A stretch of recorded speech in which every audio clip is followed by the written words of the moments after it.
ലോക്സഭാ തെരഞ്ഞെടുപ്പിൻ്റെ പ്രഖ്യാപനത്തിന് ഇനി 70 ദിവസങ്ങൾ മാത്രം അവശേഷിക്കുമ്പോൾ രാഹുൽ ഗാന്ധി കിഴക്ക് പടിഞ്ഞാറൊരു യാത്രയ്ക്ക് ഒരുങ്ങുകയാണ്. അതിന് തൊട്ടു പിന്നാലെ BJP അവരുടെ ഒരു വമ്പൻ നീക്കം, ഒരു കൊടുങ്കാറ്റ് എന്ന് തന്നെ പറയേണ്ടി വരും, ഹുങ്കാർ റാലി എന്ന് തന്നെ പറയേണ്ടി വരും. 500 റാലികളാണ് ജനുവരി മുതൽ ഈ രാജ്യത്താകമാനം BJP നടത്തുന്നത്. ഈ റാലികളിലൊക്കെ നരേന്ദ്രമോദി, അമിത്ഷായും യോഗിയുമാണ് പങ്കെടുക്കുന്നത്. തൃശ്ശൂരിൽ ജനുവരി 2-ന് നരേന്ദ്രമോദി എത്തുന്നതും ഈ റാലിയുടെ ഭാഗമായിട്ടാണ്. 500 പടുകൂറ്റൻ റാലികൾക്ക് മുമ്പിൽ ഈ പ്രതിപക്ഷം എങ്ങനെ പിടിച്ചു നിൽക്കുമെന്നുള്ളൊരു ചോദ്യം ഉയരുന്നുണ്ട്. കാരണം പ്രതിപക്ഷത്തെ സംബന്ധിച്ച് അവർക്ക് ഉയർത്തിക്കാണിക്കാൻ പ്രധാനമന്ത്രിയുടെ ഒരു മുഖമില്ല.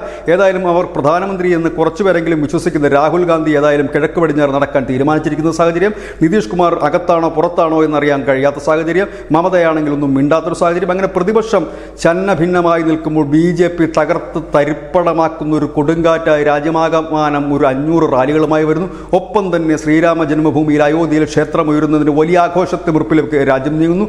ജനുവരി 22-നാണ് അയോധ്യയിൽ പ്രാണപ്രതിഷ്ഠ നടക്കുന്നത്. ഏതായാലും ജനുവരി മാസം BJPയും സംഘപരിവാറും ഒപ്പം തന്നെ ഹൈന്ദവ സംഘടനകളുമുള്ള ഈ രാജ്യത്തെ കാവിക്കടലാക്കി മാറ്റും. അതിൻ്റെ ഒരു അലയൊലികൾ തിരഞ്ഞെടുപ്പ് വരെ നിൽക്കുകയാണെങ്കിൽ BJP വലിയ മെജോറിറ്റിയിൽ തന്നെ ജയിക്കുമെന്നാണ് ഇപ്പോൾ പുറത്തു വരുന്ന വിവരം. News desk news India Malayalam.